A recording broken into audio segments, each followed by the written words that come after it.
wabarakatuh. Waalaikumsalam warahmatullahi wabarakatuh.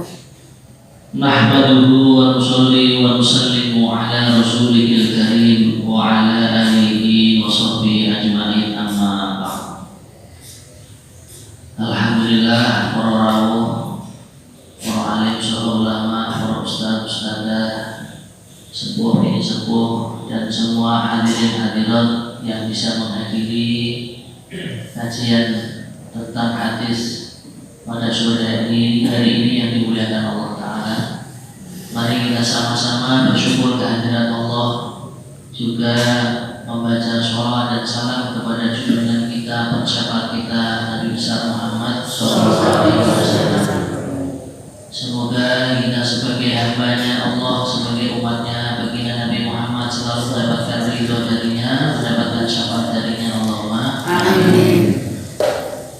Insyaallah kita akan langsung memulai kajian tentang hadis Bukhari. Kali ini kita akan ambilkan tentang bab Al-Quran ya. Semoga ilmu yang kita sampaikan nanti, yang menyampaikan bisa mengamalkan, yang mendengarkan juga bisa mengamalkan. Allahumma amin. Amin. Khusus kita niatkan sebagaimana Pak Ketua Dewan Dakwah menyampaikan, kita punya hajat yang besar di tempat ini, akan ada pesantren nanti. Semoga Allah sukseskan, Allah lancarkan, dan Allah letakkan barokah serta manfaat untuk umat ini semua. Allahumma amin. Bismillahirrahmanirrahim. Babu fadli qiraatil Quran. Bab menerangkan tentang keutamaan membaca Al-Quran. An Nabi Umamah radhiyallahu ta'ala anhu qala sami'tu Rasulullah sallallahu alaihi wasallam yaqul iqra'ul Qur'an fa innahu ya'ti yawmal qiyamati syafi'an li ashabihi. Hadis yang diriwayatkan dari Abu Umamah radhiyallahu ta'ala anhu, beliau berkata, aku mendengar baginda Rasulullah sallallahu alaihi wasallam bersabda, kalian semua bacalah Al-Quran, karena sesungguhnya Al-Quran itu akan datang di hari kiamat memberikan syafaat atau pertolongan kepada pembacanya. Hadirin dan hadirat, sebagaimana yang kita ketahui, menurut akidah Ahlussunnah wal Jamaah, bahwasanya syafaat itu memang ada. Nah, syafaat ini sumbernya pertama adalah yang mulia Nabi Muhammad SAW. Karena di dalam kitab Sahih Bukhari juga diceritakan, nanti di yaumul qiyamah ketika orang-orang kebingungan mencari pertolongan, khususnya yang diriwayatkan adalah ketika di hari mahsyar, di mana di hari itu matahari didekatkan di atas kepala setiap manusia, setiap hamba, hanya jarak 1 jengkal. Maka kita tidak bisa membayangkan bagaimana panasnya di kala itu. Sekarang saja sudah pada merasakan pemanasan ketika musim kemarau. Padahal jarak matahari dari kepala kita itu mungkin ribuan atau jutaan kilometer, bahkan miliaran. Nah, apalagi nanti ketika di hari mahsyar, matahari didekatkan hanya jarak 1 jengkal saja. Maka akhirnya orang-orang lari minta pertolongan kepada Abul Nas atau Abul Bashar, bapaknya seluruh manusia, itu Nabi Adam. Nah, Nabi Adam diminta pertolongan, aku tidak mampu. Datanglah kepada anak turunku yang bernama Nabi Ibrahim. Nabi Ibrahim tidak mampu. Terus akhirnya terakhir kali yang mampu memberikan syafaat adalah yang mulia Nabi besar Muhammad SAW. Kemudian riwayat hadis ini juga menyatakan kepada kita bahwa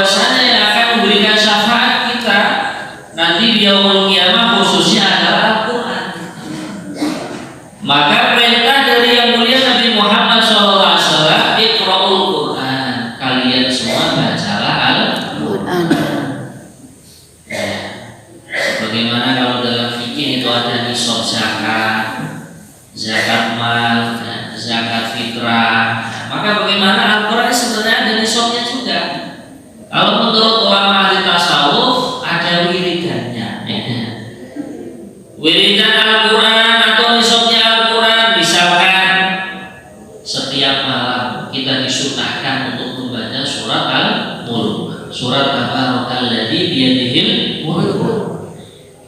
Dikatakan juga dalam sebuah riwayat mengenai fadilahnya surat Al-Mulk, barang siapa yang dia membaca surat Al-Mulk juz 29 halaman pertama itu, maka ketika dia meninggal dunia nanti surat Al-Mulk yang dia telaten baca itu akan dilupakan seorang malaikat yang menemani dia atau menemani pembacanya, ngeyem-ngeyem dia di hari kuburnya sampai yaumul qiyamah.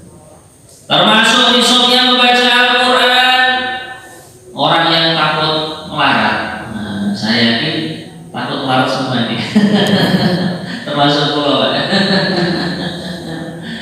Maka Nabi mengatakan, man qara'a suratal waqi'ati kulla lailatin, barang siapa yang membaca surat Al-Waqi'ah setiap malam. Jadi nisabnya atau wiridannya membaca surat Al-Waqi'ah itu setiap malam. Lam tusibhu faqratun, maka orang tersebut tidak akan dikenai kemiskinan. Semoga termasuk kita semua, Allahumma Amin. Ada nisab Al-Quran, tertib baca Al-Quran yang sifatnya pekanan atau mingguan. Di antaranya adalah membaca suratul Kahfi.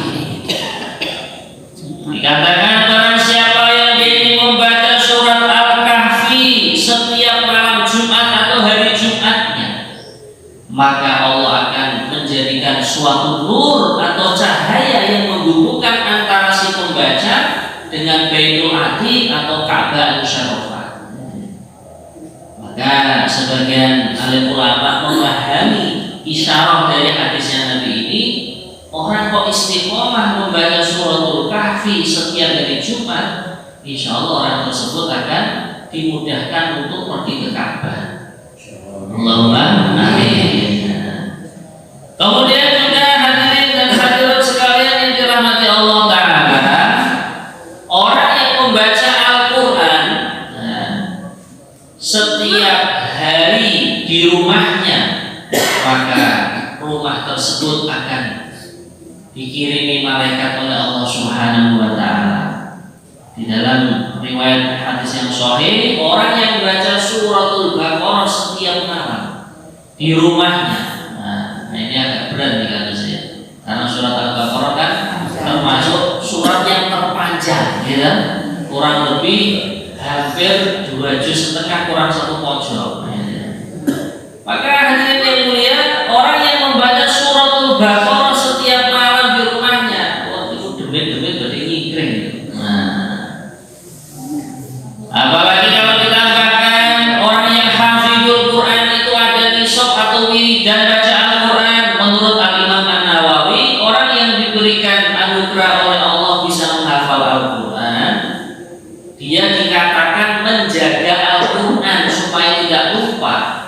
Dia punya tugas setiap hari, hendaklah meluangkan waktu membaca Al-Quran minimal 3 juz. Nah, untuk masyarakat awam atau orang-orang yang memang belum ada kekuatan untuk menghafal Al-Quran, supaya dia ini tidak dihitung melanggar haknya Al-Quran, minimalnya dalam 1 tahun mengkhatamkan 2 kali. Jadi kemarin Bapak Ibu Saudara, kita meluangkan modal sholat sehari semalam, kita modal Bapak Ibu 5 waktu yang dilakukan oleh Allah. Itu kalau kita bagi, nah itu Al-Quran kan ada setiap 1 juz itu ada 20 halaman. Berarti 20 dibagi 5. Setiap sholat kita luangkan waktu, kita 4 halaman. Begitu. Sebelum sholat sambil menunggu iqamah 2 halaman. Nanti setelah sholat 2 halaman. Berarti 4 halaman. Mundur-mundurnya ketika dia mulai sehari tadi semalam kok belum selesai satu juz. Nah kita baca di malam hari. Mentok-mentoknya itu setahun kita menghatamkan 2 kali. Insya Allah dimuliakan Bapak Ibu ya. Kemudian hadirin yang mulia, hadis yang berikutnya tentang Al-Quran. Wa Utsman bin Affan radhiyallahu taala anhu qala Rasulullah sallallahu alaihi wasallam khairukum man ta'allama al-Qur'ana wa 'allamah.